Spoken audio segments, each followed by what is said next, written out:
Hello everyone and welcome back to my streams slightly earlier than anticipated.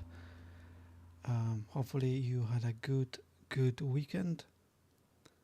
I'm not sure what game we're gonna be playing today yet. First I wanted to do something that I did before with Forza, but I'm gonna rate all Assassin's Creed games, all the mainline Assassin's Creed games in just a few minutes. Can I do that?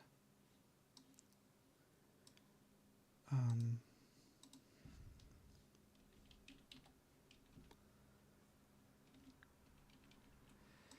Hopefully everyone had a good weekend.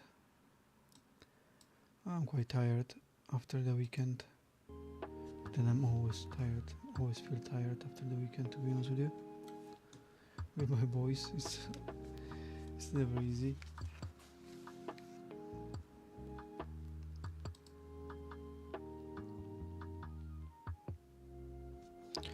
Let's switch on some lights behind me.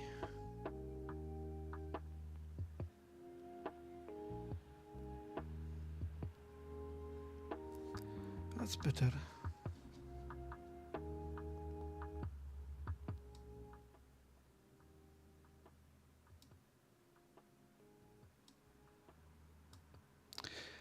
Okay, so welcome to today's stream. What I'm gonna do right now is to rank all the Assassin's Creed games. So from Assassin's Creed 1 all the way to the Shadows. So you can see the Shadows or Mirage or Valhalla behind my picture, but worry not, they're there. So we're gonna rate them in, there you go, that's where they are. I'm gonna move myself here so you guys can see. So there you go, we're gonna move all of them on this table. I played all of these. I haven't completed all of them, and I will indicate which one I didn't complete, just so you guys know. Right, let's start from Assassin's Creed 1. This one is a bit difficult because obviously the gameplay is not anymore there, the graphics are not anymore there, comparing to the previous ones, but this was the first one, this was the start. So how do you rate something that hasn't been done before on that scale? I would rate it A, because when this game came out first in 2007, I know how amazing it was, how amazing it looked. So rating it anything lower, I think would be quite bad. I think it does deserve it. It's the first game where we play as Altair, and actually the last game where we play as Altair fully in a game. He comes back to some of the other ones, but this is the only one fully with Altair. Obviously, you know the game. He's a member of Assassin's of the Brotherhood, and they fight the Templars. This is the first time where we meet Desmond as well. And I remember after finishing it, the questions I had: what the hell is going on? You know, especially when you discovered all the secrets with the facility where Desmond is. So yeah, I think Assassin's Creed deserves an A. Even that maybe gameplay wise and story wise it would be a B. But I think because it was the first time when we see Abstergo, and it's the first one where we discovering many secrets. I think it deserves that spot. Okay, Assassin's Creed 2. Now, I think I would rate Assassin's Creed 2 A or S, but I think I'm gonna rate it A only because I know there are better games than Assassin's Creed 2. So this time we're changing our protagonist. It's Ezio Auditore da Firenze, and there's many more locations now. We're meeting him when he's quite young, and we, unlike with Altair, who was already an assassin and he already part of Brotherhood, Ezio is learning to be assassin, and we're going through the whole journey with him. Obviously, he's gonna have few more games to show off his best, but we starting with him when he's very young, when he's a little shithead, until the moment where he becomes this master assassin and being a full member of Assassin's Brotherhood. And the story is absolutely phenomenal, in my opinion. Gameplay wise, for today's standards, it's still alright. I still played it the other day and it was fine. Yeah, I think really good game. And if you want to start Assassin's Creed 2, well, you want to start Assassin's Creed journey with Assassin's Creed 2, I wouldn't blame you. 1, it's missable. It's good, but it's missable. I wouldn't blame you if you want to just skip 1 and go straight to 2. That's what I did. I played 2 first, and then I played number 1. But back in the day, the difference between those games wasn't as big as, let's say, if you play Assassin's Creed Shadows now, you go back to Assassin's Creed 1, you see a massive difference, obviously. But between 2 and 1, it wasn't. But that's what happened to me. I played 2 first and then I played 1. Which you can imagine how confused I was with some of the stuff that happened in 2. But let's not go back to that. Okay, next one is Assassin's Creed Brotherhood.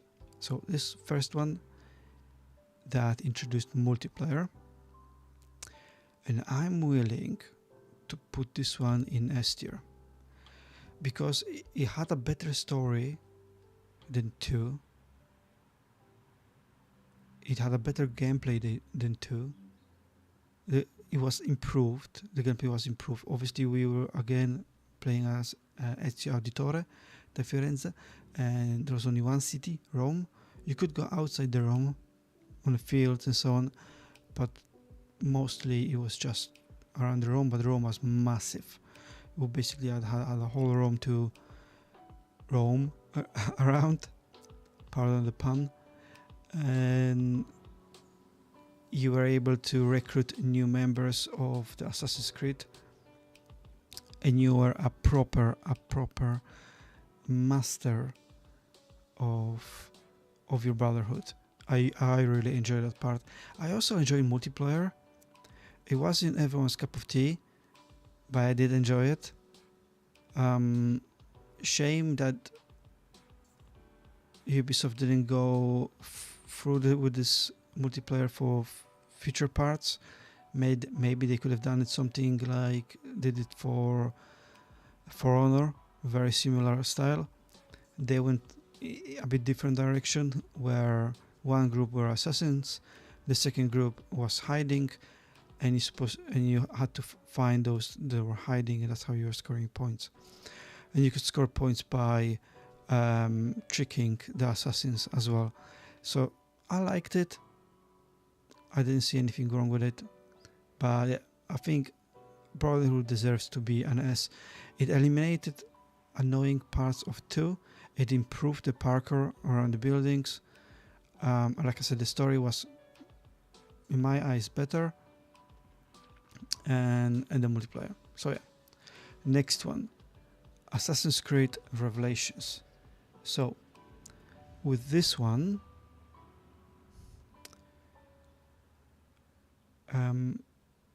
I will put it on A again, because maybe even S. In my head, I rate Assassin's Creed Revelations higher than I rate Assassin's Creed 2 and 1. But do I rate it higher than Brotherhood? It's hard to tell. Revelations is the last story with Ezio. It's where he finally finds out about those who come before us. He has a message to Desmond, and we find out a lot about those who come before us. Many secrets are revealed. Many secrets are already revealed in 2 and 3 as well, in Brotherhood. But Revelations, as the title says, shows us a lot. And we're going back to play as Altair a little bit. We'll also visit again the Brotherhood stronghold that we found in Assassin's Creed 1. I don't know, it's hard to tell. A or S? I'll keep it on A. I'll leave it S to Brotherhood. Revelations didn't improve on the gameplay on S. It also had a multiplayer. You were controlling Brotherhood. It had a very annoying sections with controlling the city, Istanbul. Although the Istanbul was amazing. It actually felt like you are in the Istanbul, like you are in the Byzantium, in that century. It really felt amazing. So, but no, keep it on A. A is still high, but not S. All right, now Assassin's Creed 3, hard one. I'll give it a C. For me, this was massive step down from Ezio's trilogy. We're controlling Connor, who's a Mohawk. I think he's a Mohawk. Yeah, he's a half Mohawk. His father, a bit spoiler alert here, his father is a Templar. So his father being a Templar, him joining Assassin's Brotherhood, they fight with each other, and yeah, it's a story of. You see, that's the thing. The story is okay. It's based during the revolution in the United States, Independence War, I think, if I remember that correctly. There were few expansions to that game, and they were not that great. And there were many annoying achievements to get, like looking for all the feathers. And also, I should mention, the map was very open map. You had a massive areas that you could roam around, and that didn't kind of help exploration. You were kind of lost. The game wasn't as full as the city could be. It wasn't as compact, and you were kind of there in the wilderness. In some way, that sounds really cool, but I don't think it was executed that great. So therefore, I think I put it on C. This is the one of the not many of them that I never go back to. So C, I think, is even generous for me, to be honest with you. Right, Assassin's Creed Liberation. So this was originally, I think, that came out on PS Vita, and then it was ported to PC and consoles. I can't tell much about this because I never completed it. It was a very simplified version of Assassin's Creed Black Flag, very simplified version of Assassin's Creed Black Flag, and Assassin's Creed 3 was kind of mixed of those two. I will rate it C again. I never completed it because the story wasn't as breathtaking. The characters were not very memorizing. So C again. I can't really tell much about this game. Like I said, I never completed it. Maybe if I had, maybe it would be higher, but nothing higher than B. C is probably maximum, in my opinion. Right, Assassin's Creed Black Flag. F. No. Joking. I think this is many people's favorite. So is mine. And it goes to S tier. So I think this is one, if you could ask anyone who enjoys Assassin's Creed which part would they want to have remasters or a remake, Black Flag is number one on probably 99% of people. Absolutely perfect game. However, we are playing as Edward Kenway, and we are pirate. We are not part of the Brotherhood straight away. We are getting into the conflict of assassins, and the assassins are being introduced there, and so is the Templars. But the conflict is not shown as much as it was in the first 4 games, or even how it was shown in Assassin's Creed 3. You are more of a pirate than assassin. You obviously have Hidden Blade and so on, but it's more about being free, where the Templars wants to control pirates. The pirates wants to be free, and therefore they are joining this assassin brotherhood idea of that everything is permitted, everything is free, everything is possible. Unlike Templars who want to have a control over everything. So amazing story. Obviously we have open seas, Caribbean seas. Is absolutely a beautiful game, a perfect game, I must say, and one of not that many games that I would really spend a lot of money if I could get a remake or remaster of that game. Fantastic. I keep going back to it. I keep going to YouTube videos where they're showing parts of it, and myself, I have to still go back to that game and start from the beginning and play again for it. Right. Next game we have Assassin's Creed Freedom Cry. So originally that was a DLC to Black Flag, but later on it was released as a standalone expansion. So we following a guy that used to be a slave in Black Flag, but then he was freed by Edward Kenway.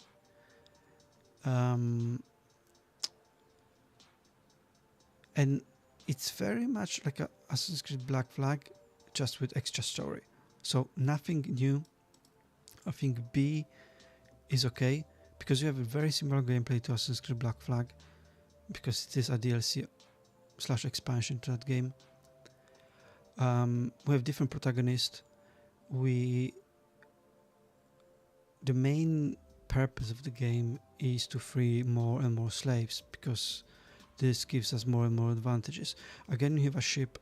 Again, you have open seas, so that's really cool. But the story is okay. It's not great. I'll give it a B just for the gameplay and the location, but the story, it's okay.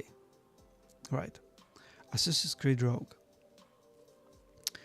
I think I played about 80% of this game. I didn't completed it.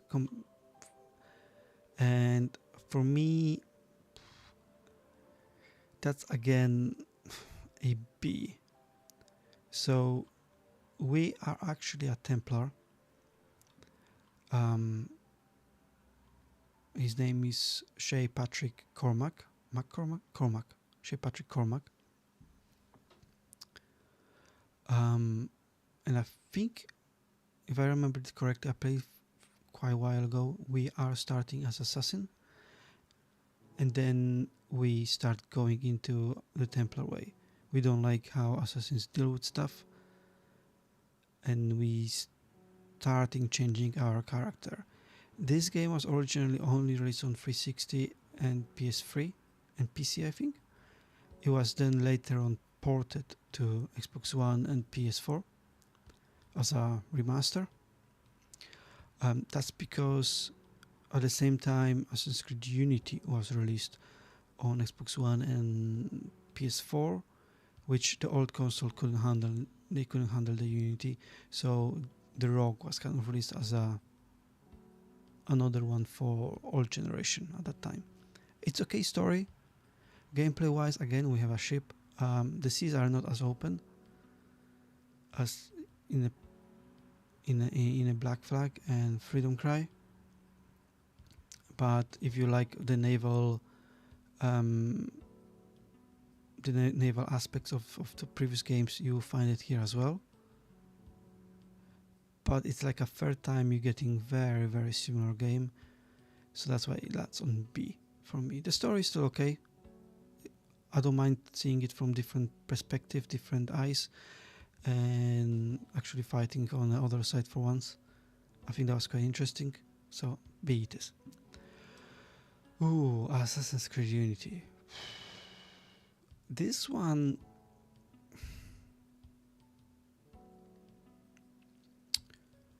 This one is hard. I'm either gonna give it a C or even a D. And I'm closer to the D because previously in past years when I was doing this kind of ranking, I was always putting Unity at the lowest place possible. Like when there were like 10 Assassin's Creed, I put it on 10th. It was now it's 15, I put it on 15th. So I actually think Assassin's Creed Unity goes to D. So we were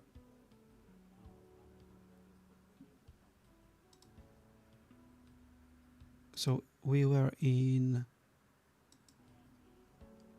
Paris, and again we had a new protagonist. During the French Revolution, his name was Arnaud Dorian, that's it. And I really didn't like the story. I must say the story was slightly weird. We were part of Assassin's Creed Brotherhood, and then we got expelled, and then we were fighting in our own we basically had our own brotherhood later on.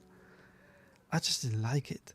It didn't feel like one of the previous games at all. Also, it had lots of technical issues the Unity had. It was very ambitious project, a lot of NPCs. You could see videos on it on YouTube how crowded Paris was. So kudos to that. It had a weird multiplayer mode where you were sort of fighting, where you were helping other assassins to do heists. So either steal something, kill someone. I just don't think that was necessary in that game at all. In Assassin's Creed, it was very messy, and I kind of feel like Ubisoft at that time was just checking different ideas of where Assassin's Creed can go, what could be, and I think a lot of those were very half-baked.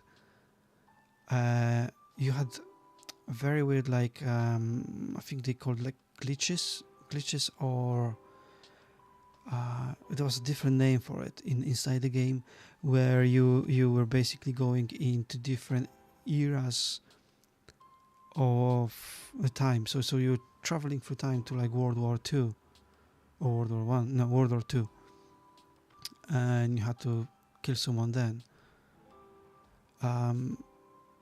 Yeah, rifts. That's it. There were different rifts, and I just didn't enjoy the game, and I would probably never go back to it. So yeah, that's why I landed on D. Assassin's Creed Syndicate, okay. So I recently played the game again because I never completed the expansion, Jack the Ripper expansion. So I recently started playing this again, and I remember I really liked the story. I really like London. You had two different protagonists, brother and sister. It was Jacob and Evie Fry. And again, you had quite a big chunk of London that was divided into different sections that you could free, liberate from Templars.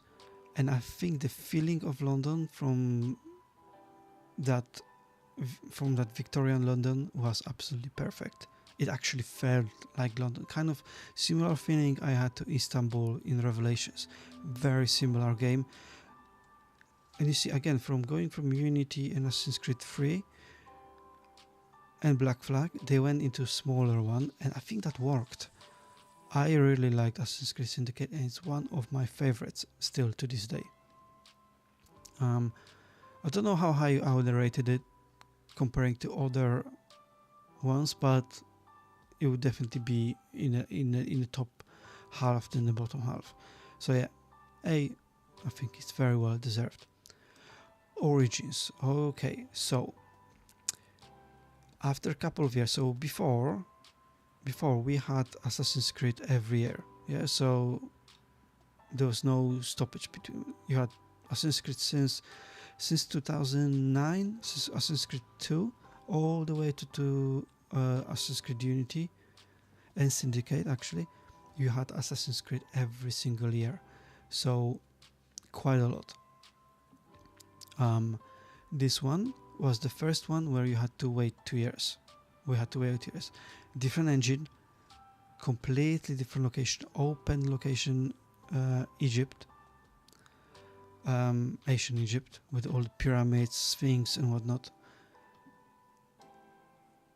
Okay-ish story. I think this could have been delivered much better.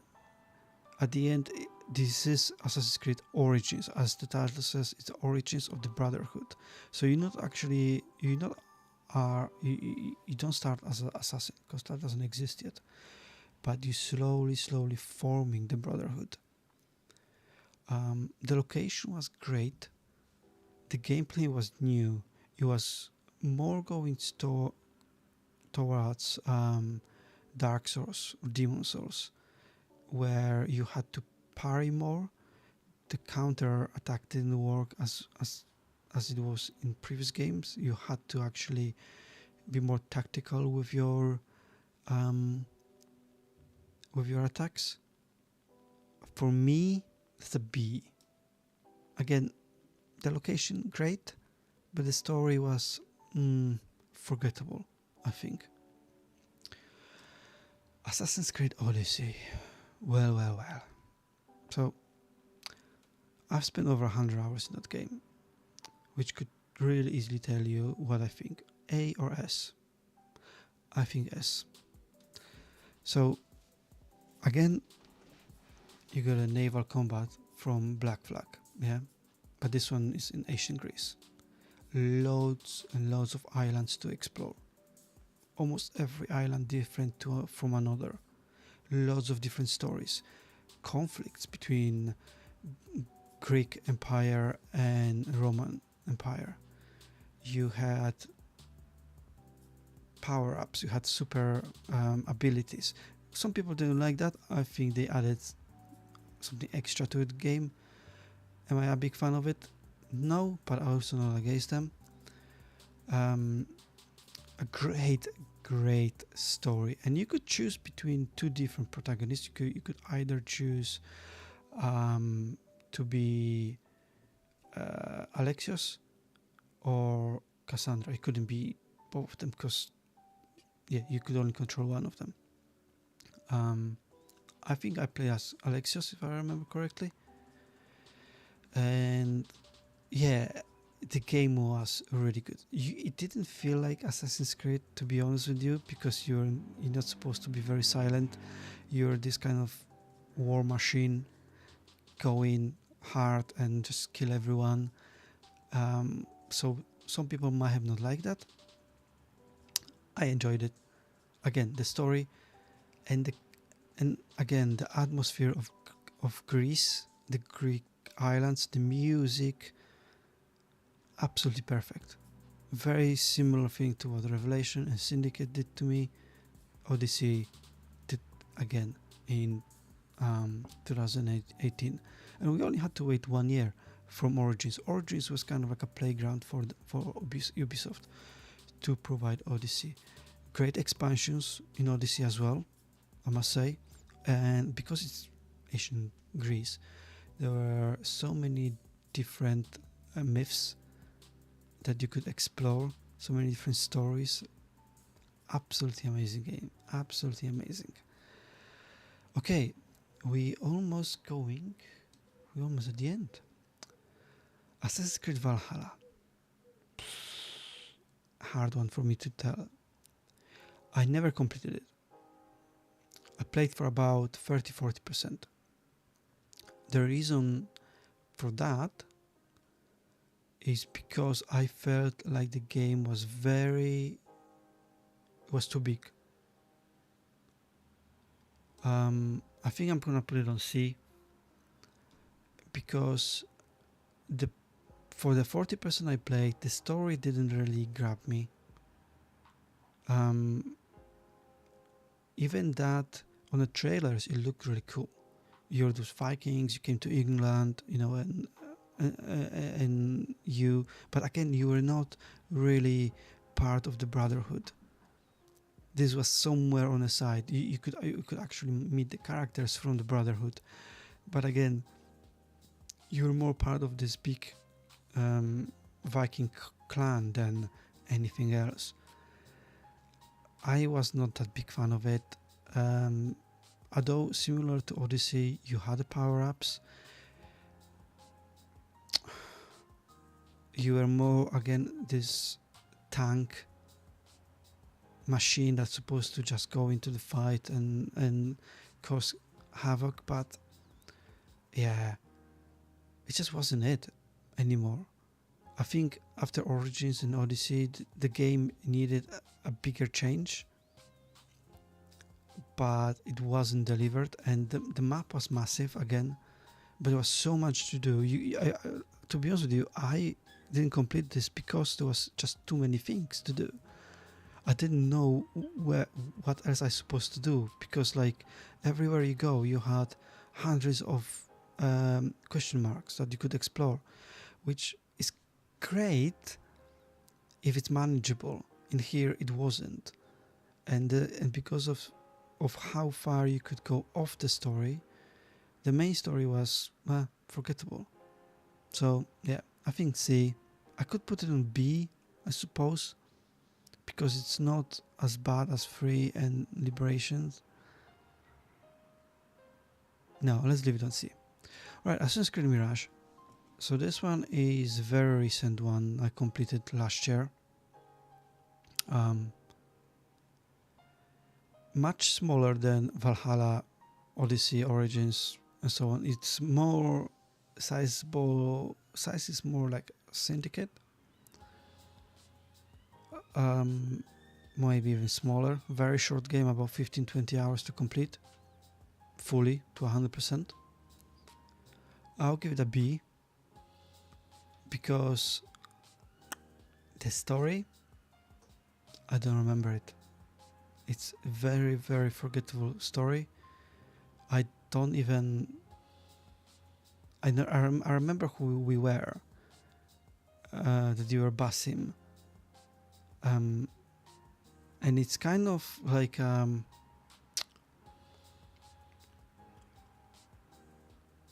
sequel to Origins, but something before Odyssey.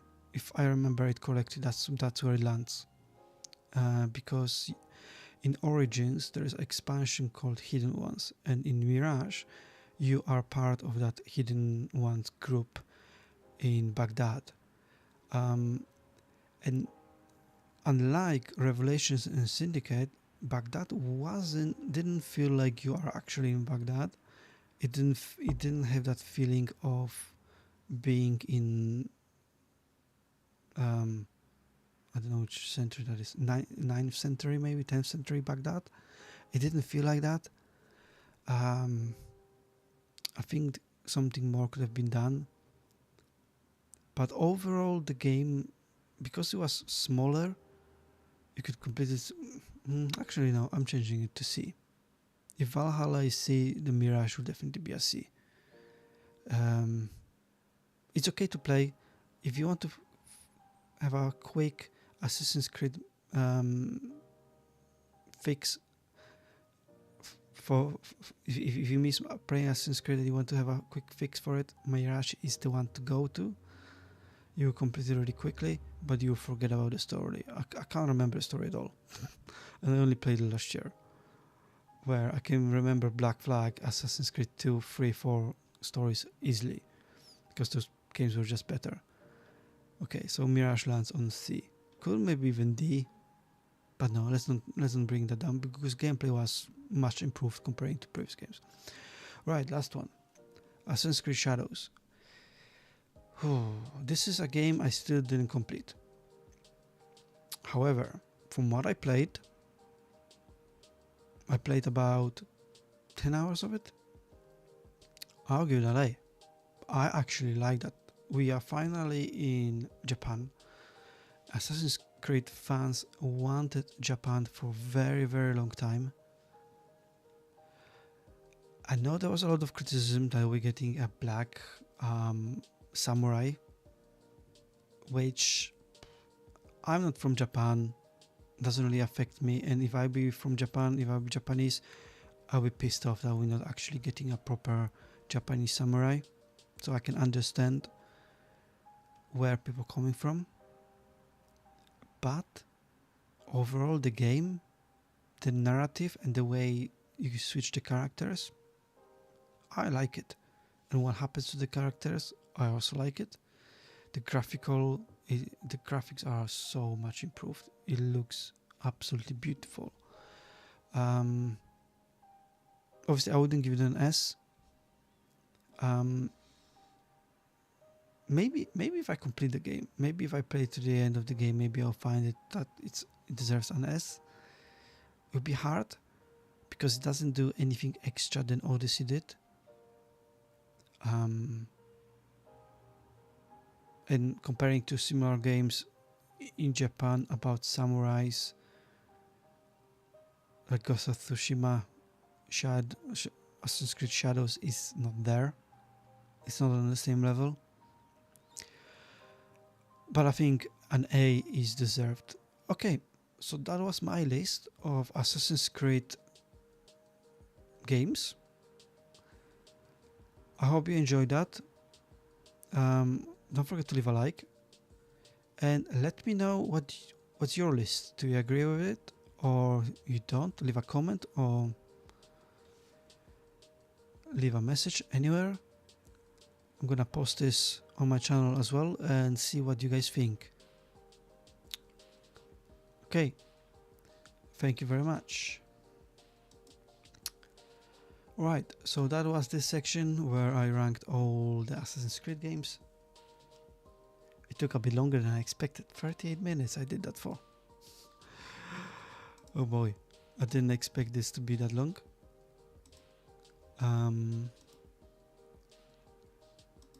But well, I'm just gonna check something. I'm just gonna check if my son is sleeping or is he walking around the house.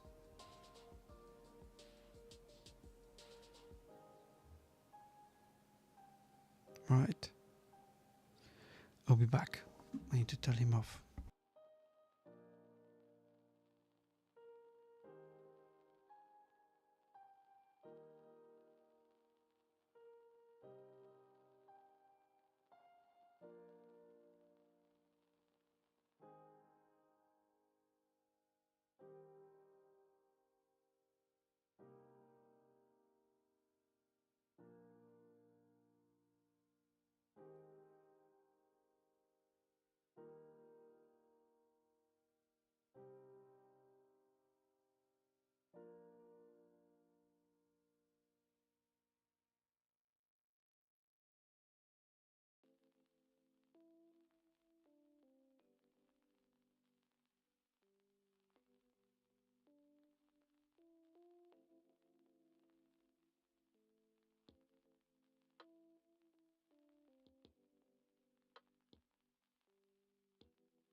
Okay, I'm back.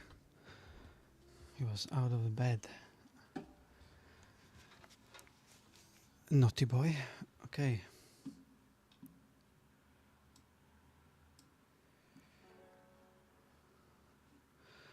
Right.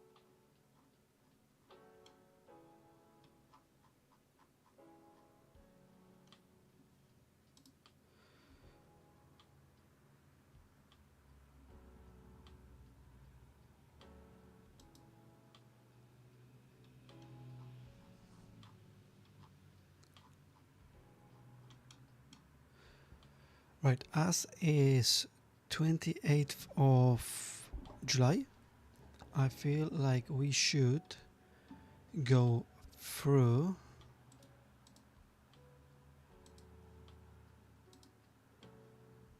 what Lego has to offer for in August.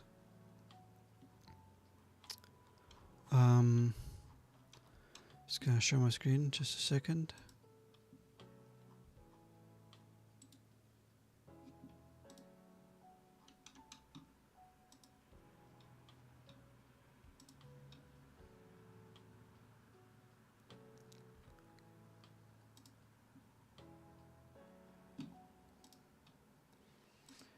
Oops, I lost the music.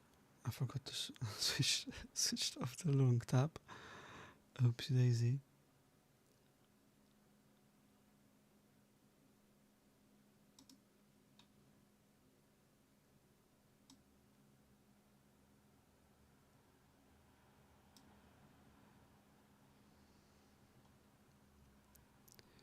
Right, I tried to position myself somewhere where I don't take too much of the screen.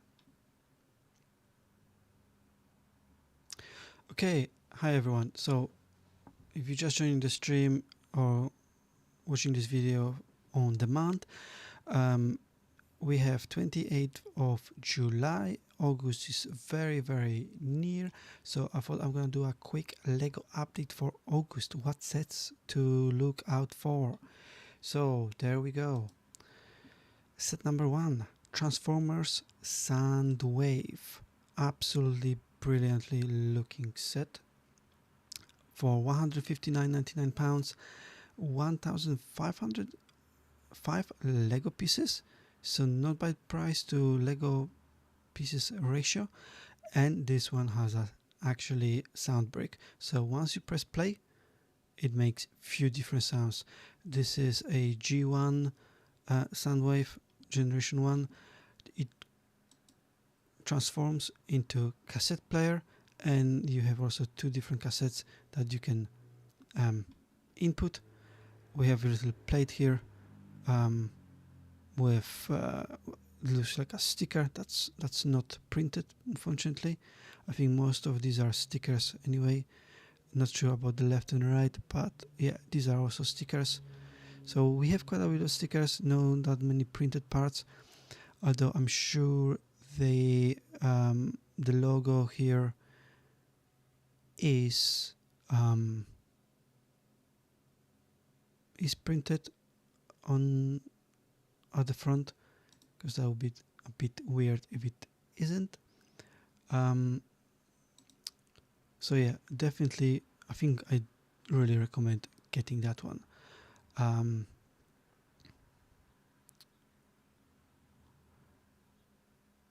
We got 2 Soundwave trusty companion, Ravage and Laserbeak, and these the ones that transform into cassettes that you can then input into a cassette player. Here you can see the sound brick, and it has 1, 2, 3, 4, 5 different sounds. Also, I'm pretty sure it has a Transformers theme tune as well, but maybe it's not listed here, but that looks pretty cool. It's very similar size-wise to Optimus Prime. On this picture, Optimus Prime is on this, which is a bit weird. It's why did they put Optimus Prime higher, even that he's probably very similar size, isn't he? Like, if looking at this picture, he is very similar size. If you take away this little shelf here, or this little padding that they added, because Bumblebee is almost the same size with this padding. So yeah, that's something to be excited about. Similar price to Optimus Prime, obviously more expensive than Bumblebee, but Bumblebee was almost half a size, and therefore half a price. So that's Transformers for August. We have then a big selection of speed champions that I already spoken about before. So we got Bugatti 110 Hyper Sports Car, Lamborghini Revolto and Huracan STO double pack, Porsche 911 GT3 RS Supercar, and we also have Dodge Challenger SRT Hellcat Sports Car, all available on the 1st of August for £22.99. They're all similar amount of Lego pieces. The only outstanding one, obviously these two. So Bugatti 110 Hypercar, 291 Lego pieces for the same price as Hellcat, that is 390 Lego pieces for £22.99. So I can imagine that this Bugatti's price will go down massively over the couple months, because of the Lego pieces to price ratio. It just doesn't hold up comparing to other sets. Look at this Porsche 348 Lego pieces, £22.99. This you can't actually see Porsche, can you, on the screen, which is my mistake. Gonna fix that right now.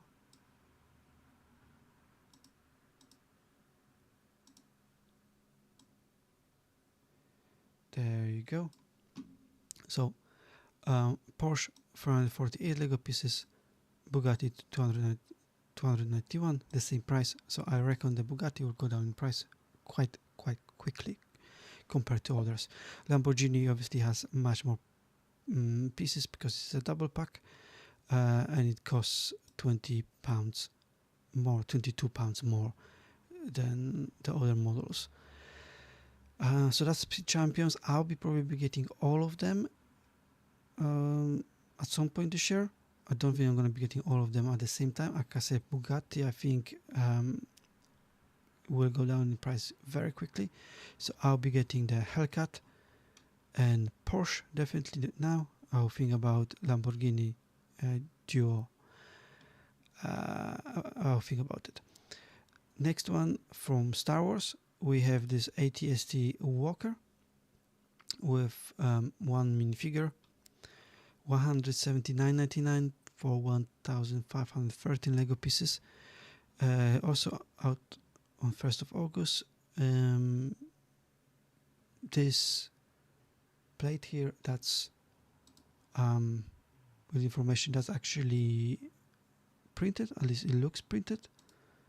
I don't think that's a sticker, so that's pretty cool. The walker itself looks really good. Really like the aesthetics. We get one minifigure. So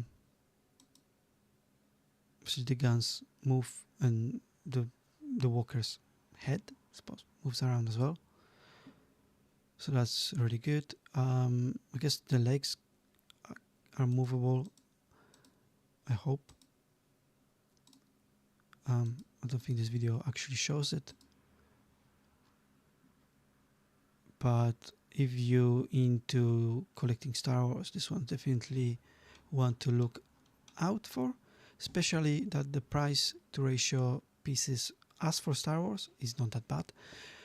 Obviously this will be quite bad for other this will be quite bad for some of the other franchises, different themes, but for Star Wars this price to Lego piece ratio is actually not that bad comparing to other sets that were out this year already and are out in August as well. Next one from Star Wars, we get the Ewok, so £109.99 for 1010 Lego pieces. Again, almost well, it's basically 1p per piece, so that's actually not as bad. We get small mini figure with it. Again, a plate here with information. This one is printed. The one with the ATST Walker might have not been because it doesn't have stats around it. This one does. So treat this one more like the droid ones because it's similar size and it has very similar plate. This is the minifigure. So we have a minifigure, we have a big figure. They look quite neat. That's why I include them in this this preview, and also out on 1st of August. Obviously, let me know in the comments if you'll be getting any of those. Next one is this German Bavarian castle, Neuschwanstein, as far as I remember. That's how it's pronounced, Neuschwanstein Castle. So this one is from Lego Architecture, £239.99 for 3,455 Lego pieces. Obviously no minifigures, as with every architecture. It looks amazing, very, very detailed. And if you look at the photos of the original place, I had a short on my channel showing this off. It looks very, very alike the original one. Obviously quite expensive, $239.99, but you do get quite a lot of Lego pieces with that. Obviously, if you have space and you have money, that's something to get. It looks brilliant. And also you get many different Lego pieces. They're all printed. Obviously there is no stickers here. So all the windows are printed. There's also like a small little minifigure here at the top.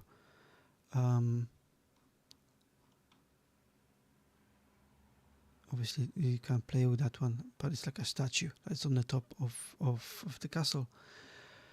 They could have included like a small mini car here that you could just drive up this car up the ramp into the castle. That would be pretty cool, but they didn't. But it still looks quite grand. Okay, oops, please try again. Oh well, there you go. Next one, I have this hibiscus, so another one that joins the plant. I included it because it has 660 Lego pieces for £60, so not too bad. Piece to Lego pieces ratio. It looks very pretty hibiscus. It's out on the 1st of August. So if you like the botanicals, this one looks really good and it's quite big. I know we had some sets that were quite smaller recently, but this one is actually on the bigger side.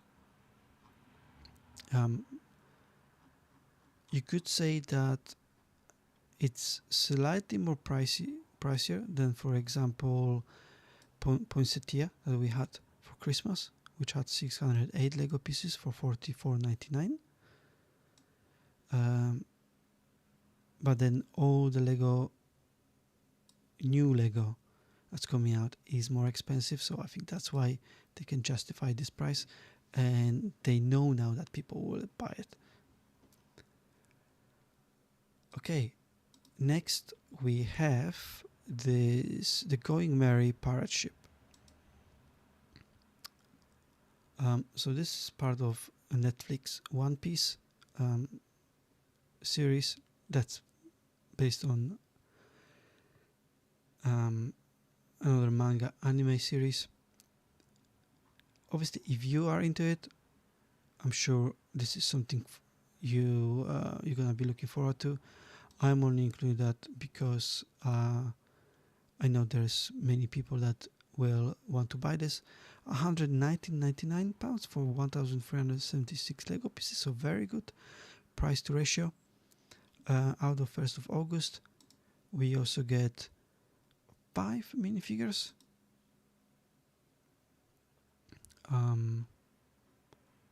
This one is 10 plus, so it's obviously not adult set. There is more One Piece sets that are coming out, but yeah, I included this one because I think it looks the best, and I think more people can buy the pirate ship, even if they're not into the One Piece. Okay, more. There is this medieval horse king and castle for $109.99. However, this medieval castle is actually 3-in-1 creator set, so that's pretty good. You can create, don't know if they're gonna have a picture of it here, but you can create this smaller castle with a windmill inside, or you can also open it up like this and have like an arena set with the horses and the knights competing. So you can have it that, or have it as a castle. 1,371 Lego pieces. So again, very good price to ratio. We get how many minifigures? 1, 2, 3, 4, 5, 6, I believe. 6 or 7. I thought it was more than 6, but I can only see 6. 1, 2, 3, 4, 5, 6. Yeah, it is 6 then. So this looks very interesting. It's 9 plus, obviously, for younger audience, for your brother or sister, or for your younger kids. But to be honest with you, I don't think any adult will not want to buy that either. Especially at this price and this Lego pieces ratio. It looks really good, and again, it's great 3-in-1, so you get your money's worth, at least in my opinion. Okay, next one, as a spoiler alert. We got 3 Technics cars, which I already spoken about before. We got Ford Bronco SUV, we got Lamborghini Revolto Super Sports Car, which is battery operated, we have a battery power pack, and Ferrari FXXK. So Ford and Ferrari, the same price, $54.99.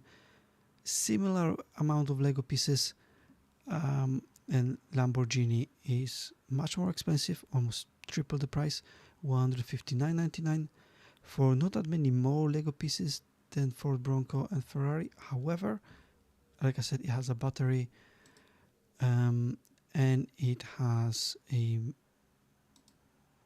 control functions. So those control functions can turn on the front and rear lights.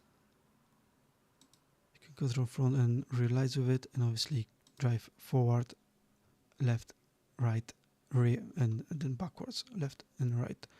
So it looks really good. I'm not gonna lie, I think it is expensive for this amount of Lego pieces, but because of the battery and Lego Technic Control Plus capabilities, I think might be quite worth it, might be worth that money. So that's why I'm including it here. Obviously, I already spoken about those in my previous preview. that I posted this month. So I'm not going to talk about other Technicars, but they are really, really good. And I possibly get both of them. Next one, Mecha Team Leader. So this one has been under our radar a little bit. I remember looking at it and I thought, oh, that looks really cool. So another one from Fortnite. So joins the other three that we already had last year. This one is $209.99, quite a bit of money, but for 2,500 free Lego pieces. And it looks stunning. If there is no stickers here, that's even better. You get one minifigure, and it is quite large. And I think there might not be stickers, because this plate here with information, that's not a sticker. These don't look like stickers, although those pictures don't really show it off that well. It looks pretty good, I'm not gonna lie. I might get it when it goes down on price. We get this minifigure that can be then positioned inside the mecha team. Mecha.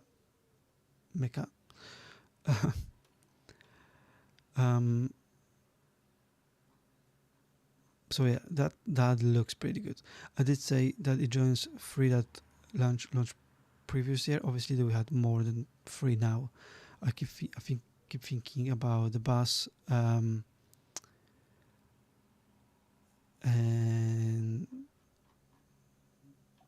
the banana one and the burger one. And also the llama. So there's 4 actually. Yeah, not very good at maths. Not very good at remembering all the sets. But nevertheless, this one looks really good. But yeah, let me know if you get him this one.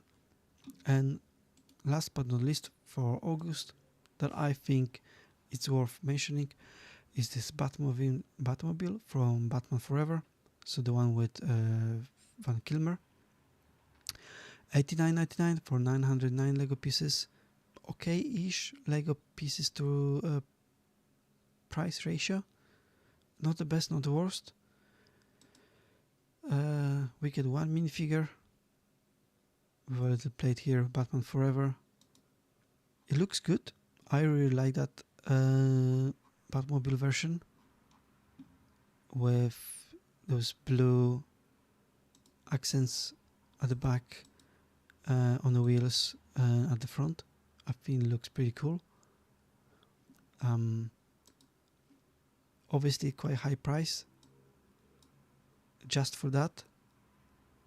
So maybe if it goes down in price in other retailers, maybe if it costs about £70, that's probably the biting point for me. 60, £70, and I think it will go down if it's not exclusive. But obviously let me know what you think. I think it looks good. I think the minifigure is okay. It doesn't have printed legs, only printed torso. But the car itself looks good. I like how it looks like. And I'm kind of sucker for Batman. It's my favorite character, so I'm a bit biased. Okay, so these were the best sets I found for August. Obviously, there's many more sets that are out in August, but a lot of them are either very overpriced, like the Star Wars one, or they're just not in my interest. There are 2 last sets I wanted to mention. Is the Arkham Asylum set. That's out on 9th of September 2025, so a bit of a preview for September. 16 minifigures, so it's quite a lot of them.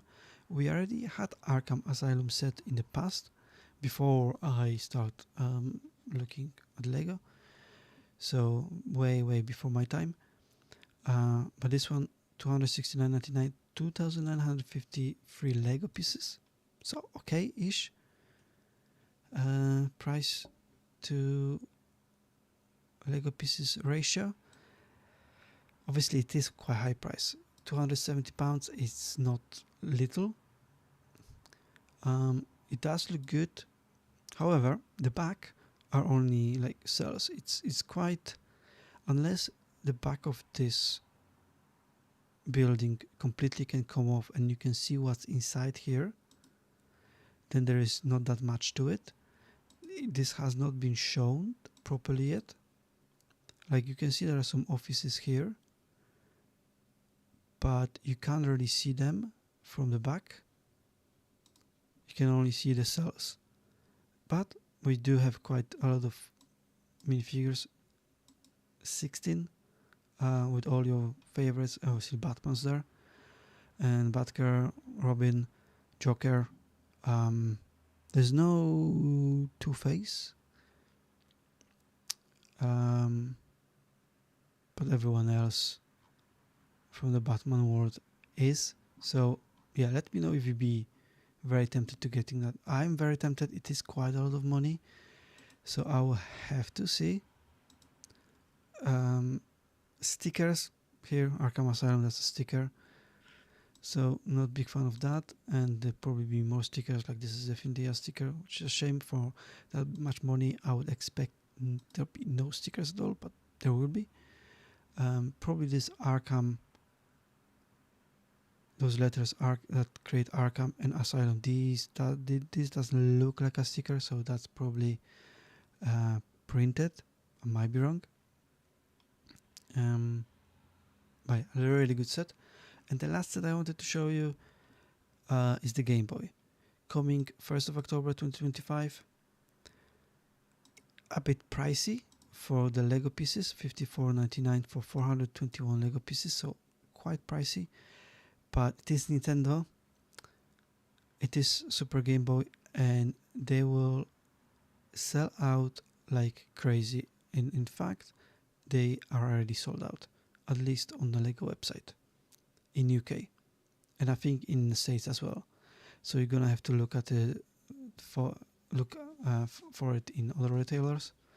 It probably will go down in price because that price to Lego piece ratio is not right, and I expect this to go down to like $44.99 over the holidays, maybe even on Black Friday. You have 2 cartridges made of bricks, obviously, with Zelda The Link's Awakening and Super Mario Land that you can insert into the back of the Game Boy. And you have those screens that then you can put at the front glass and pretend that you're playing the game, which I think is really, really nice touch, because they didn't need to do that. They could have just put some random cartridge here with no name and just the Nintendo logo, and people will still buy it. But they did that, and all the buttons are pressable, so you can press directional ones, A, B, start and select. So that looks really cool, and I think I will be the sucker to get one. Well, let me know if you're gonna be the same sucker like me. If you be getting this as well or not. Okay, so that was my August final preview. I don't think anything new will be showing up in August. If there is, maybe in the second half, maybe it hasn't been announced yet, but if anything will come out, it will be for the second half. And these were all the ones I think are mostly worth it. Let me know in the comments if you're gonna be picking anything up or not, and you're just gonna wait for something. You're gonna save your money for maybe that Arkham Asylum, who knows. Alright, thank you very much, and that was my Lego August preview. Okay, so the August Lego preview is done. I'm gonna make clips out of those. Kind of saves me to make a separate videos, because I still want to talk about those things, so it's not like I wouldn't talk about it. I'm gonna have to go for a run around about 9:30, so I have time until 9:30 to do some game streaming. And I did wonder what could I stream today.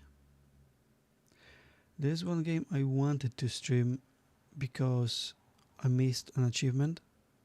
So I played Turnip Robs a bank, and there is a glitch in that game that stops you from getting an achievement if you opened all the hats that the turnip can collect too early. And I did open them too early, which cost me the achievement. Even that I completed everything, all the missions, I bought everything, blah blah blah. But because I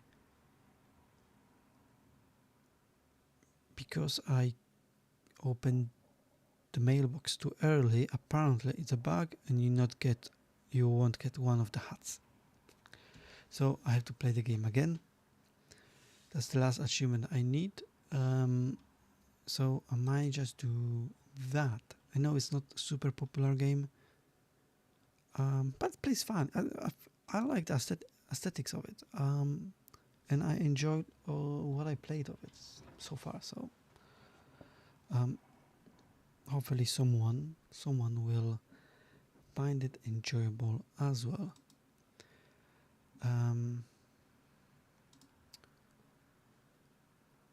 Just gonna set this up.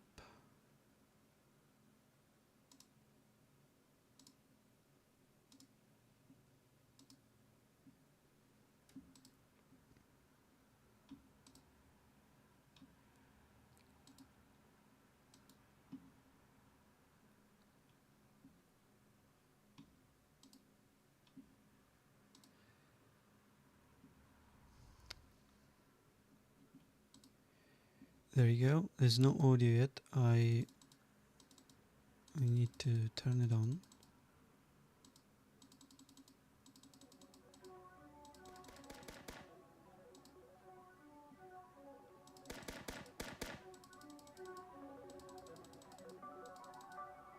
There you go.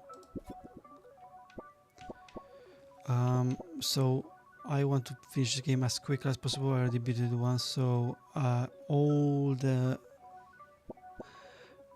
easy stuff is switched on just so I can run through the game, literally run through the game. It's a really quick game actually. It takes about, I don't know, 3 hours to complete to the point where I am now. So what are we doing now? Yes, we have to place rockets on 4 corners of the bank. I'm still doing side missions as well, so that's another thing I'm doing. Tasks. 2 more photos. Find a candy ring for the florist. Return to Stonky. Oh yes, bring the love letter to Crackground. Brutalize. Still have some tasks. I have to bring the rare card. Brutalize. Okay.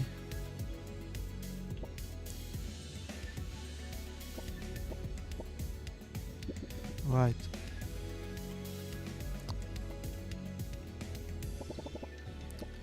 Basically, you need to kill all the bosses again in order to put the rocket where they're standing.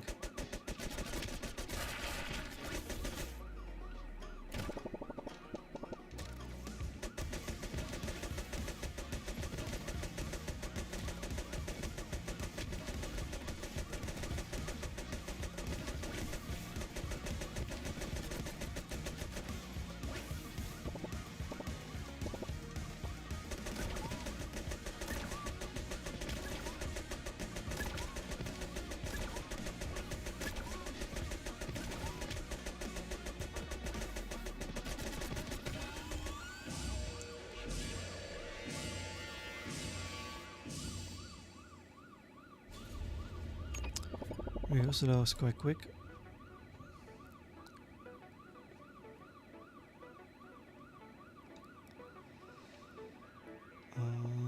Right, and now we can actually change the weapon.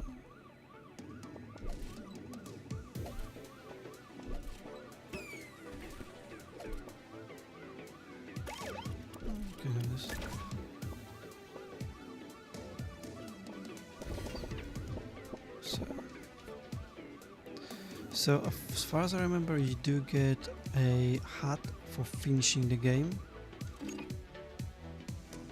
So that's why I have to still kind of play through the whole game anyway.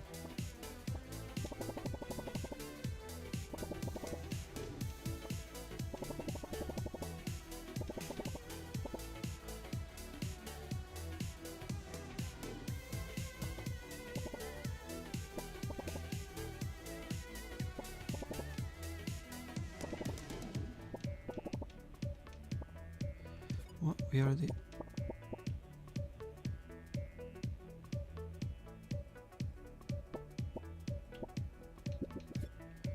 Okay, I have missed something then.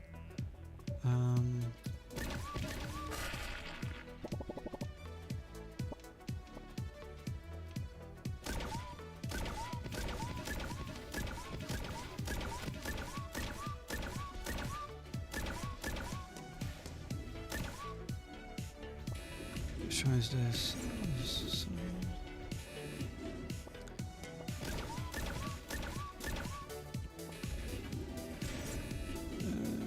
is the mushroom one. Yeah, can't really do much here.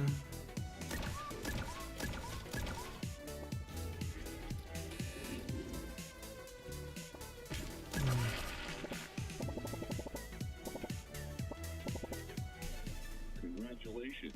Yeah.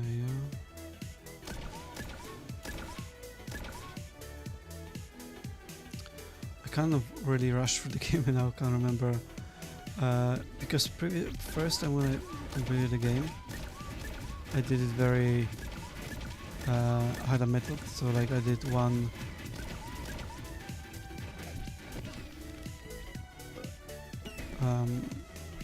did a task and then pick up another task and so on, but I really wanted to complete all the tasks, so I was very wary of what I'm doing.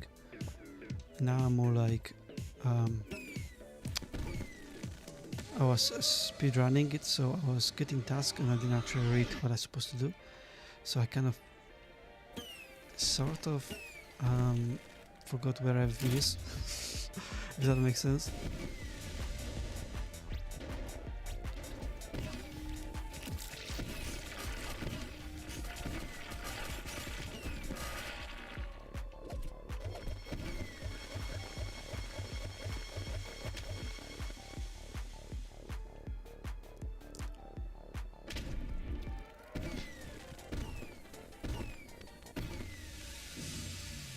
So yeah, there are 4 corners of the bank that we have to do this. I'm like 70% sure that you have to do this, otherwise you won't get the last. You won't get the last.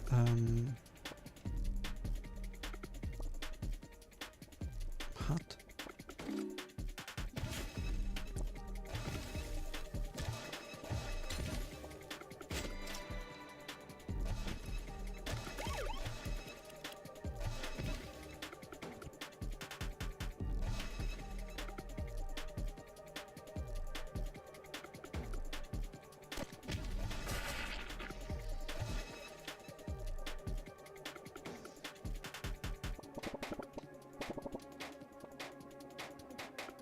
There's a lady here that she needs, yeah. Congratulations.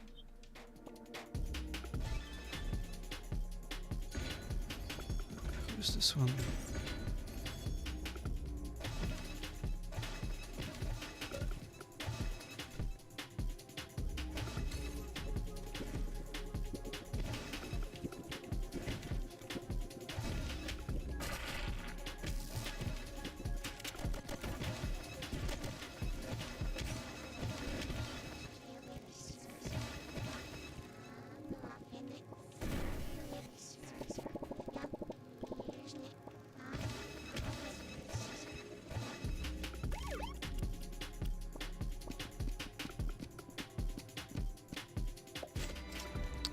Like some of those offices are randomized, and the guys you're looking for might be in this office or not. Well, they all randomized, so when the lift comes it's randomized, but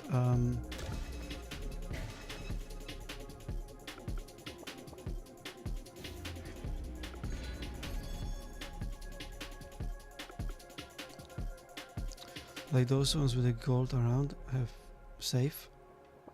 Oh, I missed. Did I miss the safe? I did, because I didn't go to the right. There you go. So those ones gives you usually the most amount of money if you do them.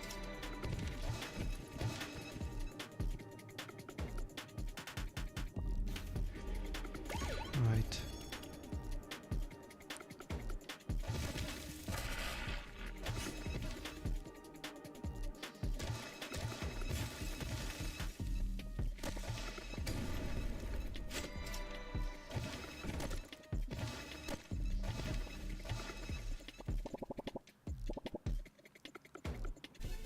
Congratulations. Okay. We need those rocks for another person. Oh, there you go.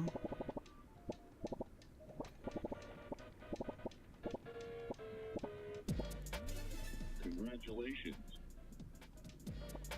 Right, we need to give that drawing to the Dracula.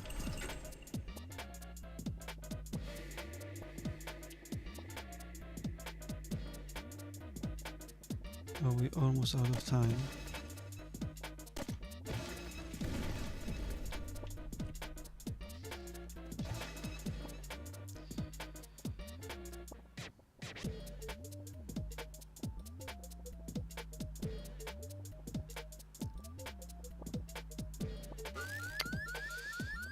Oops. Okay, we're out of time. There'll be more and more police coming in. Where's the exit? Oh, it's here.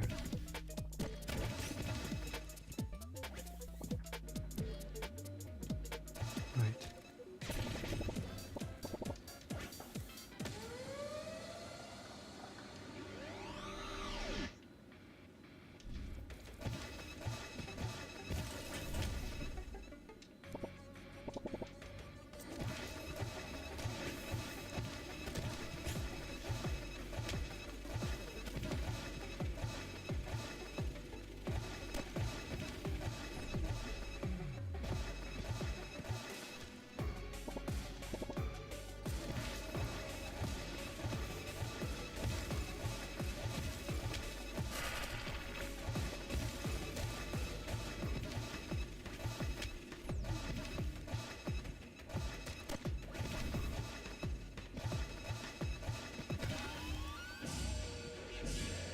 Did I put the rocket on the second one?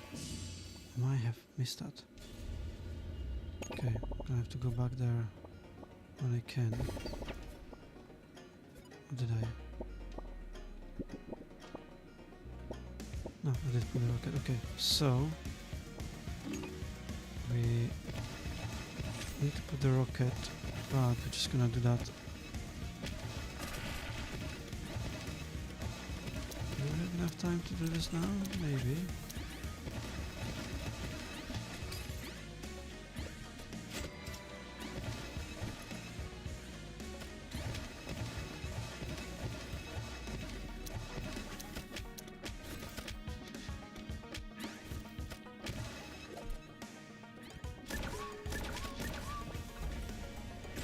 What's in this one?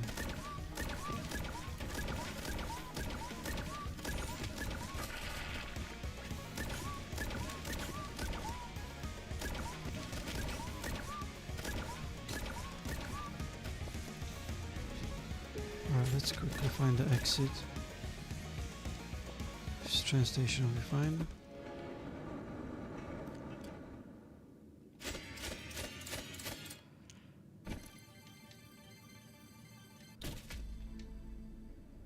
Yeah, we got quite a lot of money now. Okay, we can sell the weapons. We need to get to level 10 as well to complete the quest. I'm not sure if that actually needed, but you know, she needs one more photo, I think. Yeah, one more photo.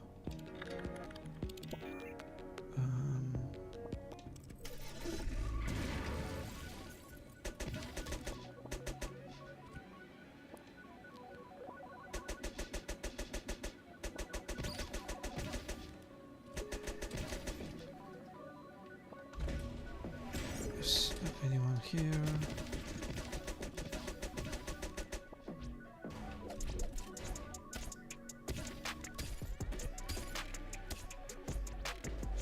I need to destroy quite a lot of stuff as part of one of the quest tasks that I was given.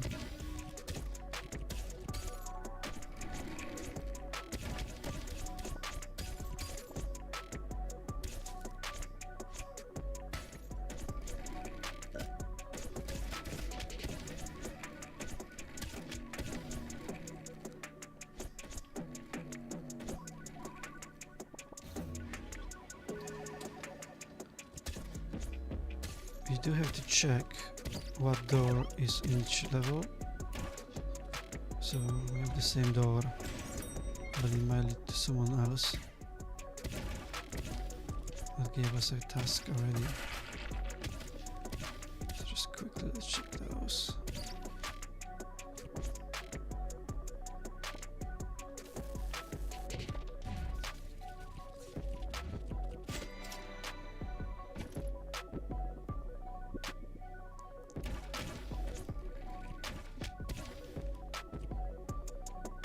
Let's get out and let's go to a different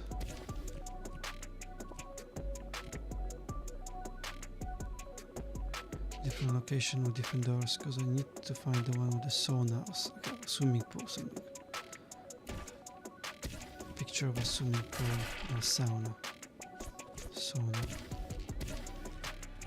We also need to put the rocket on the last. There you go.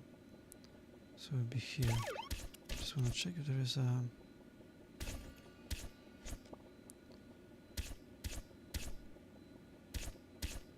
if I do this, actually I can do that now.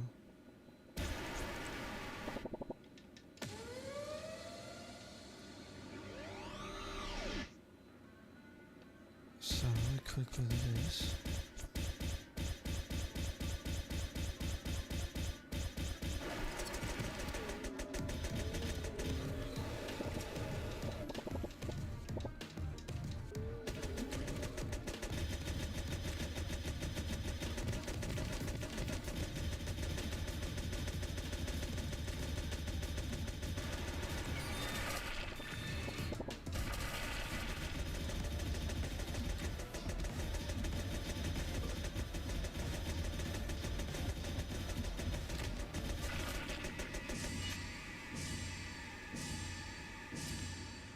Later on, when you finish the game, when you actually use the rockets and you finish the game completely, those monsters are back anyway.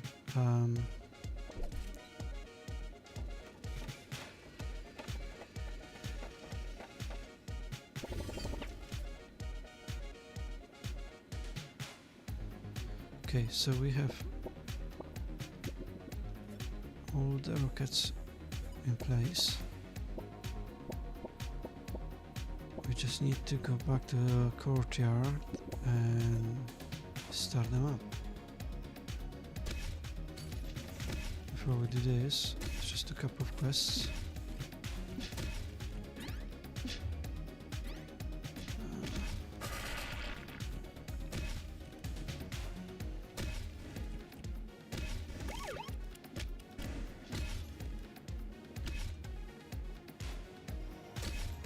Should be a Count Dracula here.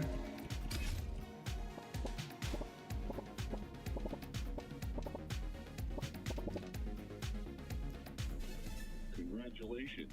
So a ring.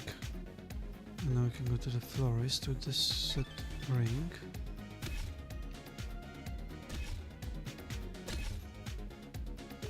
We also need to find a different door.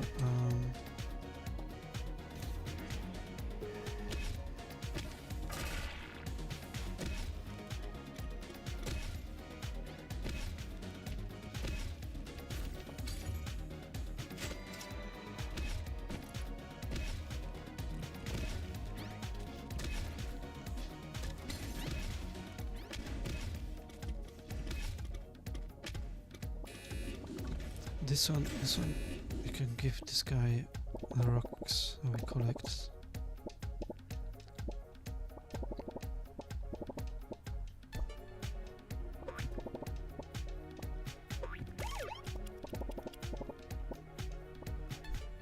How many more? 4. Okay, so we need 3 more rocks. We get them mostly from the mushrooms.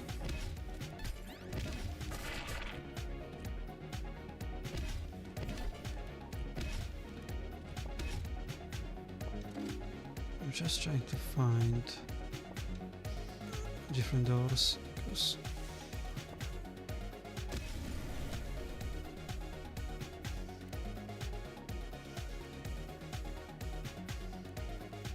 so did I complete everything? Complete several crimes. Yeah, it's right here. He doesn't want anything from us.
Congratulations. Another rock, but we should get a hat from her, I think.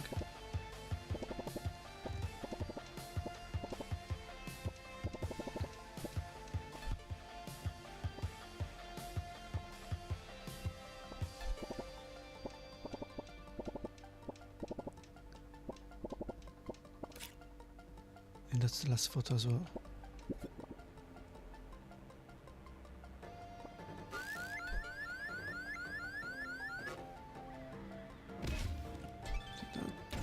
Is all complete.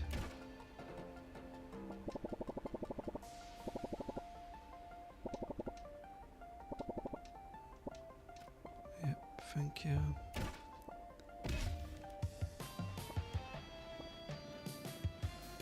Okay.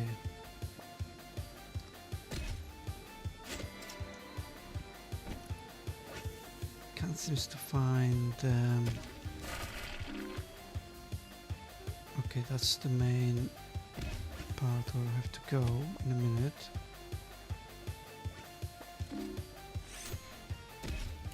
I need to find the door.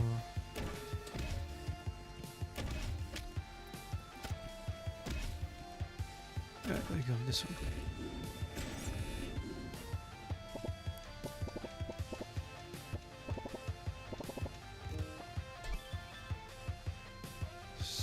Rubber duck. Okay, so tasks. Show only one photo, which we will. Steal the botanical bank. Bring the rare artifact to the melon slice.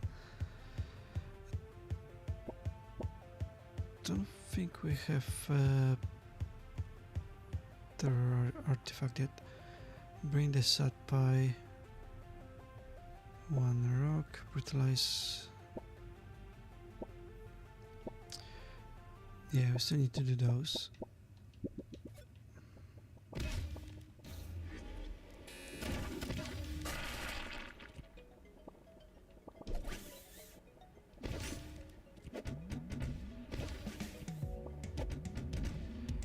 don't know why this melon slice doesn't want my... Oh, that's kiwi. Some melon slice, obviously. I need to find the melon slice. Where was he? Shit. It.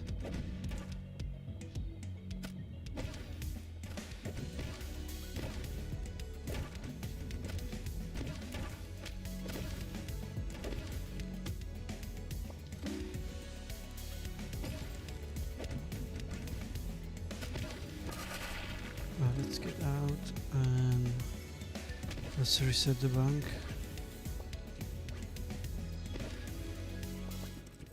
And let's give the photo to the lady.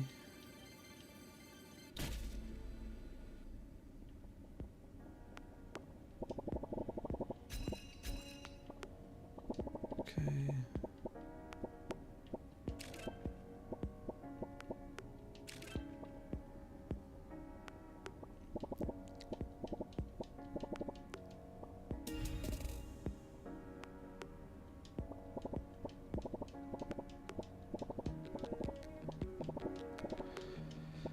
So that's all the tasks for her.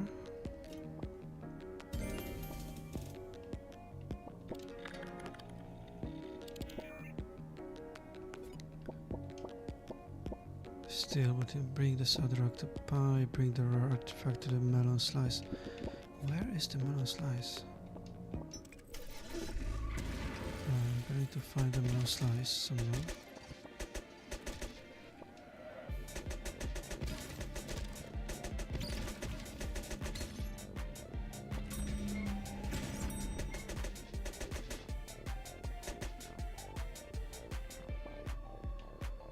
It's not up there.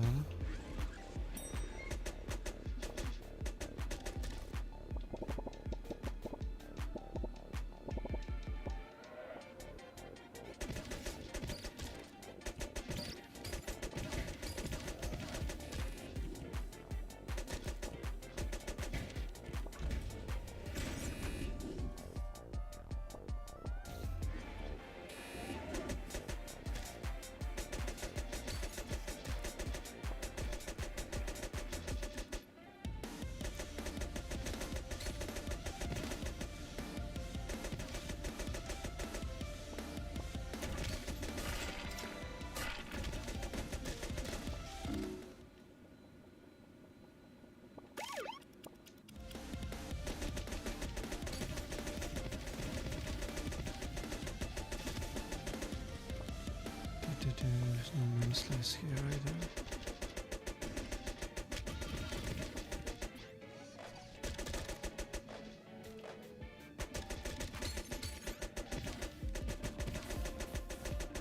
Something tells me that melon slice is in that very dark location. In here, we should be able to complete one of the tasks. For the other objects. This one? No.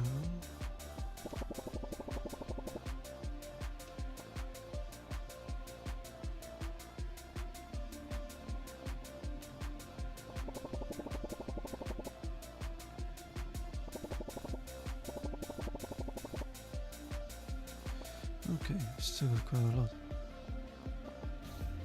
These 4 tasks are quite repetitive because you have to basically, what you end up doing is keep loading the game on and on and on until you get the snails and the others to spawn.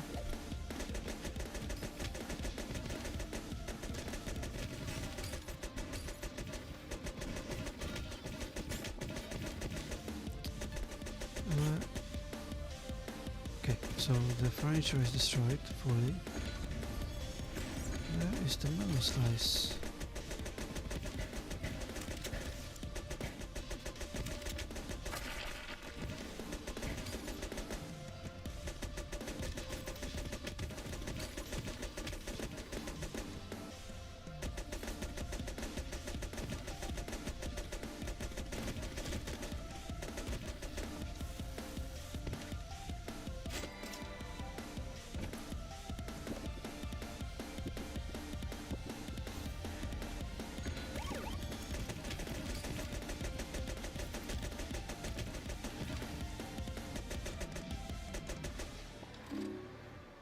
Okay, maybe somewhere. Maybe the bonus size is somewhere here and I just didn't spot him. Wait.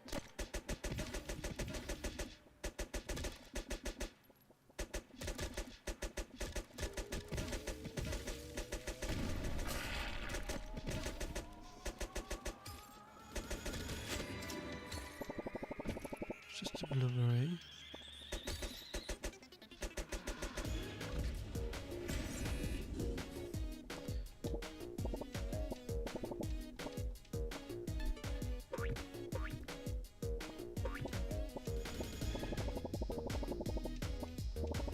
Was that the final one?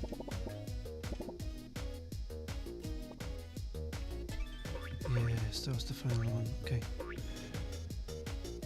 Did we not get anything from him?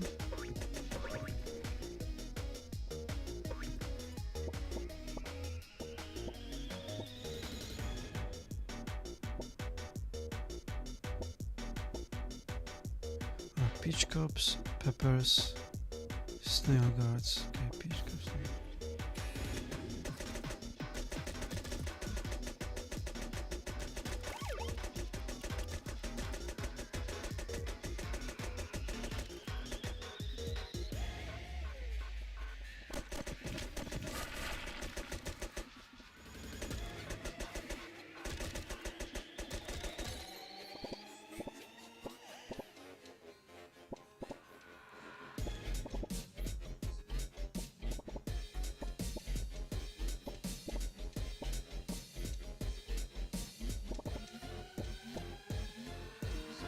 Oh yeah, he needs something from Dark Web, doesn't he? Body pillow. Okay, so this guy,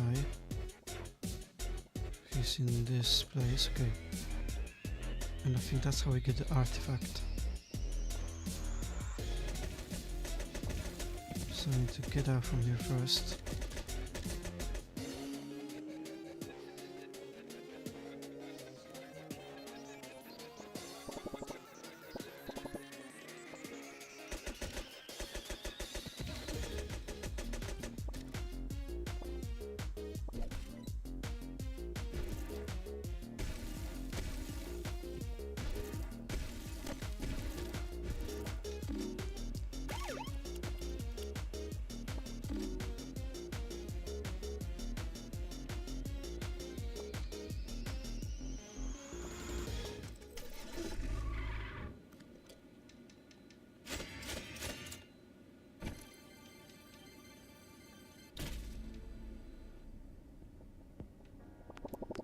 So the weapons.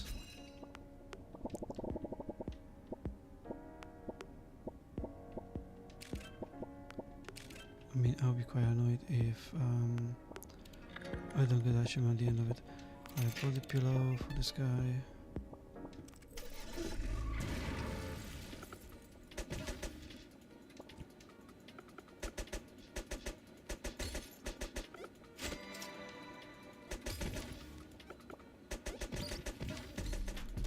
I'm just going here because the snails are usually here.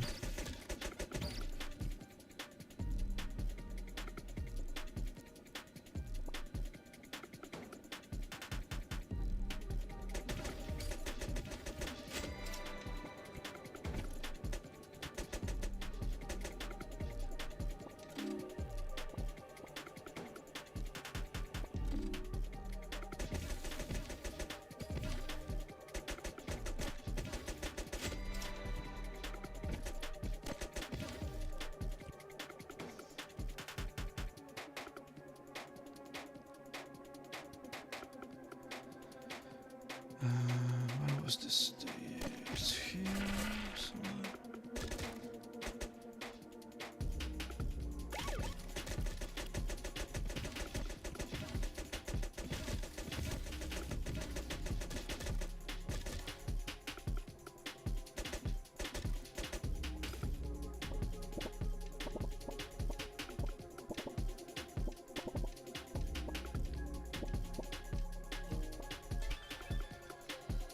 Okay, so we got a hat from him. Right, we still need to find.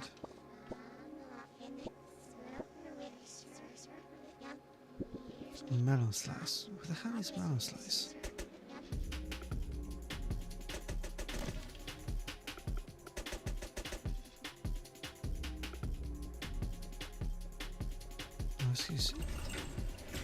unless he's in one of those.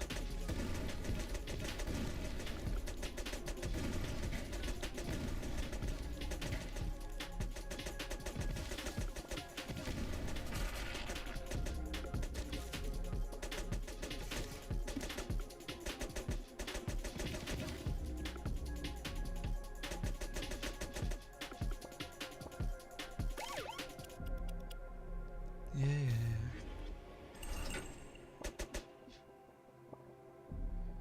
I'm actually quite... can't remember where he was.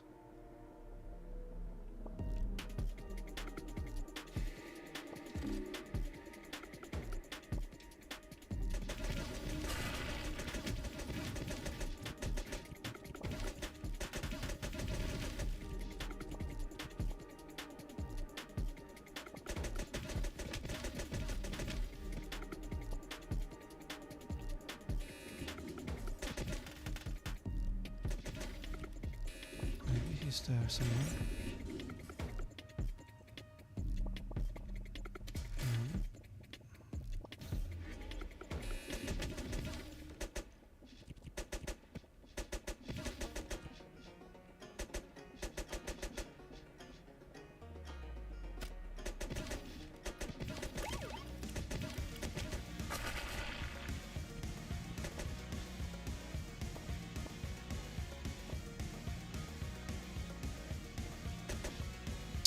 I'm actually very confused where the melon slice is now.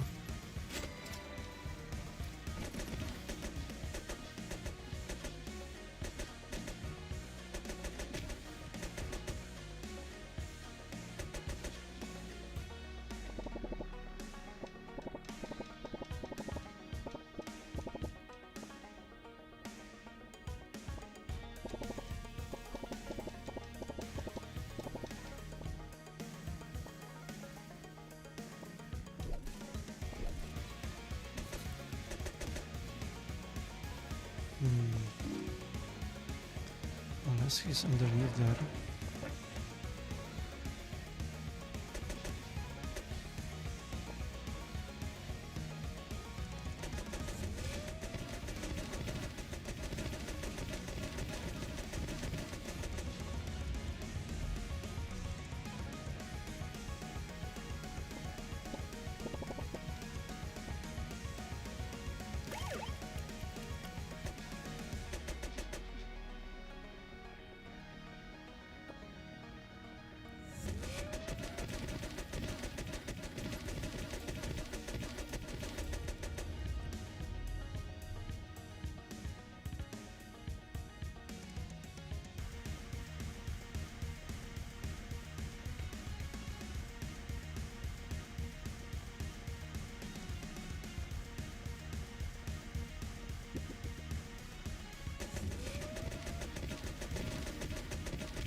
It's so annoying when you can't find that one thing that you really need this.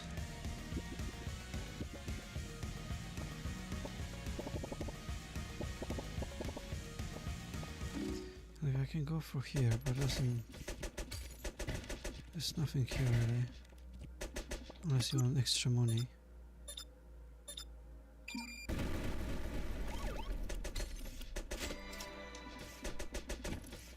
Really easy to get loads and loads of money if you just come here on and on.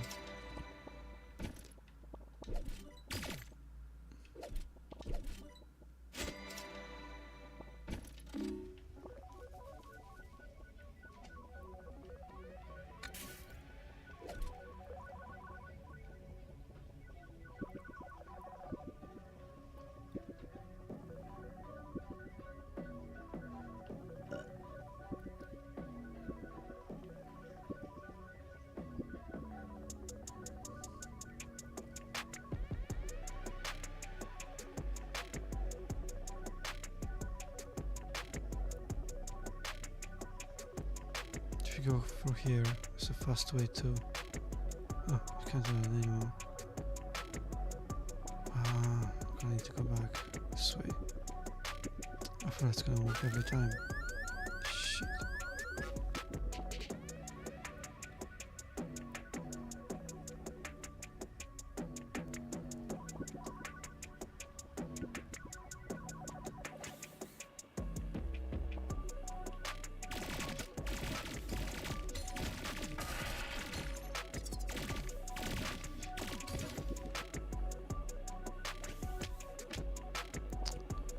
Screw it, let's do this.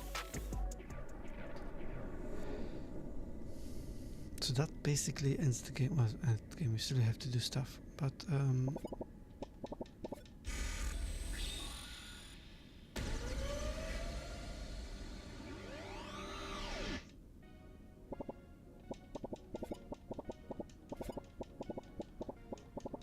basically now we need to destroy all the rockets.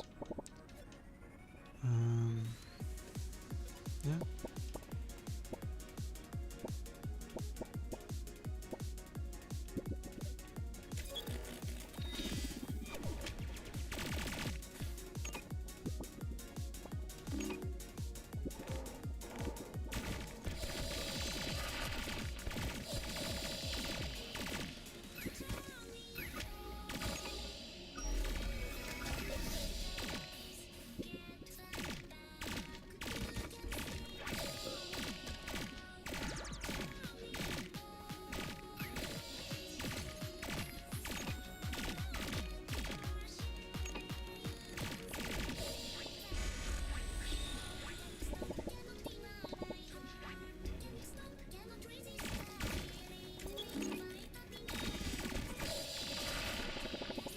Oh yeah, you have to go around it, for God's sake.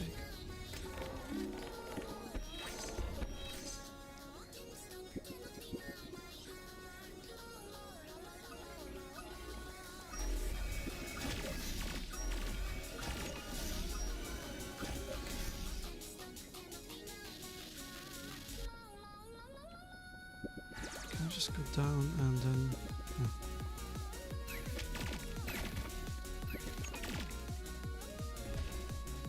It's probably a faster way, but... Okay.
Yes, number 3. We need one more.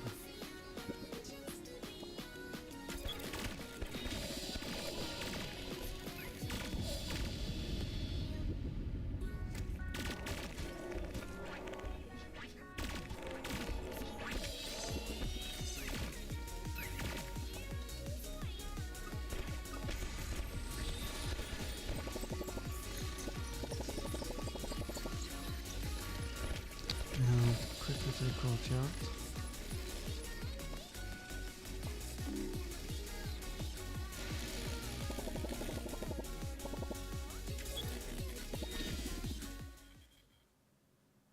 Okay.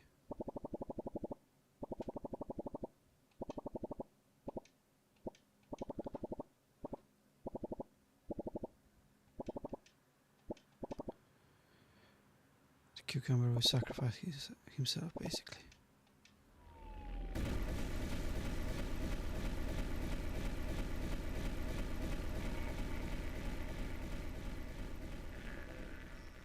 How nice. Well, we've really done it now, huh? I hope you've all enjoyed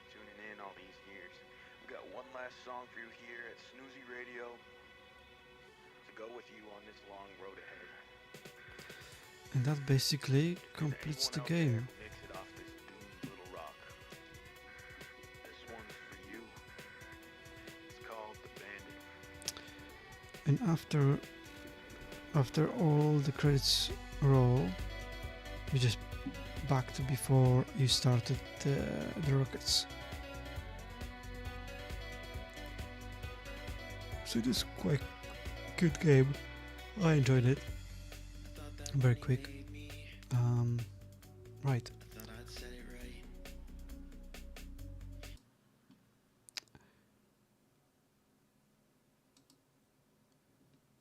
So this was a bit shorter stream. I'm gonna do one more stream this week on Wednesday, and after that I'm gonna have about 2 weeks off streams because my mom's coming over, so I'm gonna spend some time with her.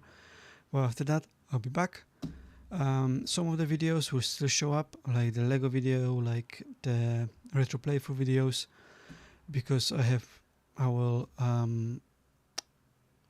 record them ahead of time, but no streams for 2 weeks. And I will speak to you after that. Thank you very much for watching, and I will see you soon.